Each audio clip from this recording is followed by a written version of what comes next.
میرا خیال ہے کہ اگر مہاجر لفظ کے اوپر وہ سیاست کرنے پہ راضی ہو جاتے ہیں اور متحدہ قومی موومنٹ ختم کر کے وہ مہاجر سیاست کرنے کا اعلان کرتے ہیں تو مجھے ان کو سپورٹ کرنے میں، ان کو قبول کرنے میں یا ان کے ساتھ کام کرنے میں مجھے کوئی تکلیف نہیں ہوگی۔ دیکھیے 8.5 سال جیل کاٹنے کے بعد جب میں آیا ہوں تو اس کے بعد میں نے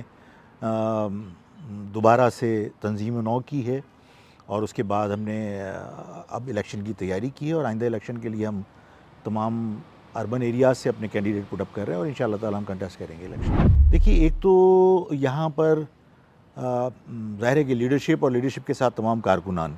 ایک طویل عرصے جیل میں رہے ہیں، اور جیل میں جانے سے پہلے جب ہم نے کام کیا تھا تو ہم نے نیشنل اسمبلی اور پروونشل اسمبلی کی سیٹیں سیکیور کی تھیں، اور نہ صرف پروونشل اور نیشنل اسمبلی کی سیٹ ہم نے سیکیور کی تھی بلکہ ہم نے جہاں الیکشن میں ہم کامیاب نہیں ہوئے تھے وہاں سے بھی ہم نے sizeable number of votes secure کیے تھے۔ تو شاید یہی خوف تھا کہ پولیٹیکل تھریٹ ہم کو سمجھ کے ہمارے خلاف آپریشن کیا، اور میں اور میرے سینکڑوں ساتھی، ہزاروں ساتھی بلکہ، وہ جیلوں کی سلاخوں کے پیچھے تھے۔ 8.5 سال کے بعد میں ریلیز ہوا ہوں، تو اس کے بعد ظاہر ہے میں نے دوبارہ سے تنظیم کو آرگنائز کیا ہے۔ میرا خیال ہے اس لیے کہ جس وقت یہ الزام لگے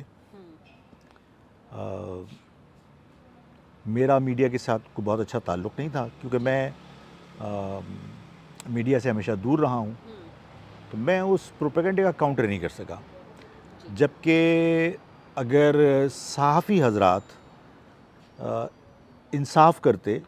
اور اپنی جاب کے ساتھ انصاف کرتے، جو بڑی ذمہ دارانہ جاب ہے ان کی، حقائق عوام تک پہنچانا، تو میرا خیال ہے کہ ٹی وی کے اوپر جب کوریج ہوئی آپریشن کی، اور ٹی وی کی کوریج کے علاوہ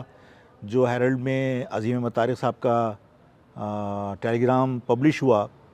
اور اس کے بعد بھی کئی واقعات اس طرح کے تھے جن کی شہادتیں اس بات کا ثبوت ہیں کہ اداروں سے کوئی ہمارا تعلق نہیں تھا، بلکہ صرف ہمارے خلاف پروپیگنڈا کیا تھا۔ ہمیں کہا گیا کہ آپریشن ہماری وجہ سے ہوا، جبکہ ٹی وی کے اوپر کوریج موجود ہے جو صحافیوں کو چاہیے تھا کہ اس کو نظر انداز نہ کرتے، اور اس میں عظیم احمد طارق بیٹھے تھے، اس میں ڈاکٹر عمران فاروق بیٹھے تھے، اس میں سلیم شہزاد بیٹھے تھے، اس میں آپریشن کے تمام خد و خال اور تمام مقاصد طے ہوئے تھے۔ تو آپریشن ہماری وجہ سے تو نہیں ہوا تھا، یہ ہم پہ الزام لگے لیکن ہم اس کی وضاحت نہیں کر سکے، اس لیے کہ ہمارا میڈیا کے ساتھ اس زمانے میں تعلق نہیں تھا۔ دیکھیے میں کسی پارٹی کے بارے میں کوئی رائے دینا نہیں چاہتا، اس لیے کہ ان کے اپنے فیصلے ہیں، لیکن آپ نے پوچھا کہ یہ اتحاد مفاد کی خاطر تو نہیں ہے، تو ہمیشہ سے متحدہ قومی موومنٹ اقتدار کے ساتھ ہی اپنے آپ کو جوڑ کے رکھتی ہے۔ تو ابھی یہ گمان کیا جا رہا ہے کہ نواز شریف صاحب سارے معاملات طے کرنے کے بعد یہاں تشریف لائے ہیں، اور قوی امکان ہے کہ وہ گورنمنٹ بنائیں گے۔ اس وجہ سے متحدہ قومی نے ان کے ساتھ رابطے کیے ہیں اور کوئی اتحاد بنانے کی کوشش کی ہے۔